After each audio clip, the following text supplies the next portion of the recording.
Welcome and peace and blessings be upon you, dear viewers of Horn of Africa TV. I'm your host, Mohamoud, and today we're broadcasting from Germany. I want to start with a big thank you to Professor Mohamed Hassan and the team of Horn of Africa TV for starting the special series of programs on Somalia that will allow us to reach the Somali diaspora and our brothers and sisters in the Horn of Africa. And to the Somali-speaking audience, kuso dhawaada Horn of Africa TV, daawadayaal, iga raali ahaada, maanta waxaan u badanayaa diasporada, marka af Ingiriis baan ku hadli doonaa si aan u soo jeedano dhalinyarada dibadda jira. Okay, just a quick introduction of myself. My name is Mohamed Zakaria Mohamoud. I'm a systems engineer by trade. My academic background is in electrical and electronic engineering. I grew up in the UK, but relocated to Germany a few years ago to grow my technology business. I decided to stay in Germany after meeting my wife in 2019. And that's pretty much the beginning of this wonderful story with Horn of Africa TV. So what's the purpose of Horn of Africa TV, Somali edition? That's a very big question, and I'm going to try my best to answer that. Firstly, we intend to bring more content about Somalia in 4 languages. So that's Somali, Arabic, German, and English. Our mission is to inform all our viewers around the globe about issues related to Somalia and Somalis, both back home and in the diaspora. You may be aware that since the war, many Somalis relocated to neighboring countries, and many also went to Europe, America, Asia, and other regions of the world. Secondly, we aim to link the Somali communities in the diaspora to their motherland and to introduce Somalia, its people, its strategic position in the Horn of Africa. This includes all of the following: finding foundation for cooperation between Somalia and abroad, especially through social media, preparing meaningful programs about Somalia from a cultural, social, and humanitarian perspective. And finally, as young people in the diaspora, our primary concern is with the issues of our people and standing with them in their plight. That is why we're highlighting a topic that touches all of us, and it's voluntary humanitarian work. This includes emergency relief as well as long-term preventative projects. For example, there was a major hurricane crisis in Somalia in late 2020 when Cyclone Gati wreaked havoc on coastal towns. It was the strongest storm on record to hit Somalia, and it led to several human fatalities and the loss of livestock, which is the mainstay of the largely nomadic people. There are quite a few frequent floods and droughts, and usually if these are proactively managed, it can really reduce or it can mitigate the crisis a lot more.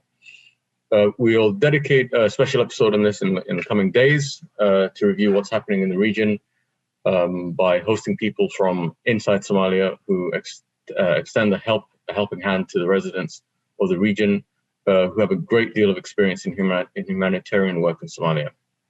So now we're going to show you some footage from the scene of the tragedy. halkan waxaan taaganahay oon baan joognaa oon waa meel xoolo daaqeena meeshaasi waxa deganaa dad idoolaya oo badan la deganaa arigii halkaasi wax tiro ka yar baa wax aan badnayn baa ka kacay xoolaha inta kala tuweyladeen waa kuwa idin muuqda ilaa iyo waxaanu soo marnay haddeer 17 xero meelahaas aan soo marnay 17 ka xero reerkii ugu khasaaray yaraa aduu 105 neef meelahaas ay ahaayeen marka dhibaatadaas dhacday haddeerna hawshu baan ku guda jirnaa insha Allah waana dhamaystir doonaa xagga iyo noobir iyo haluulana insha Allah waxaan ka sugaynaa warbixin cid baan u dirnay iyadana warbixin baan ka sugaynaa hadii Ilaahay ka dhawiyo sawiro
حولي روابط الطوفان كاوتي وماشي كلها واحد جدان أو واحد قولي كوجرين بانصاك نحمرينا بعدين بدل ما نصمري نوبل وحلولة ونور لمن يهندو الحافون عون أفتعين وحن ساكي ورينا يدورتا xoolahaasi cadadkoodu dee waa aragtaan oo wax la soo tiro koobi karo maaha laakiin maqal iyo muuqaal baan rabnaa inaanu itus oo kitaabsi fiican sawirkayda soo diro ninkaan hadda aan xeradiisa 4 neef buu ahaa si riboodkan lagu siiyey 3 kilo iyo 10 neef laambay waana aragtaa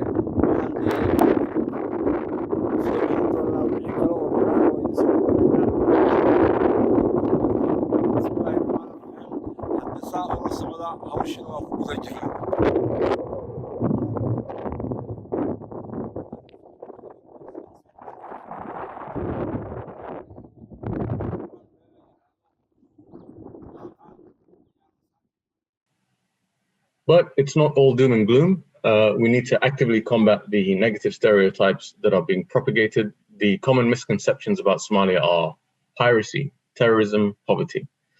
These narratives need to be challenged because they have the effect of discouraging ambitious returning diaspora, discourages philanthropists, and discourages investors from visiting, from making an impact, from investing.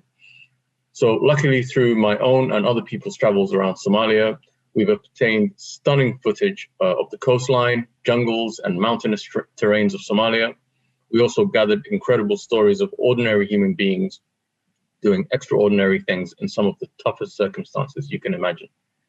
And we have some footage of that as well, which we're going to be sharing. Goodbye and God bless from me, Mohamed, and see you on future programs.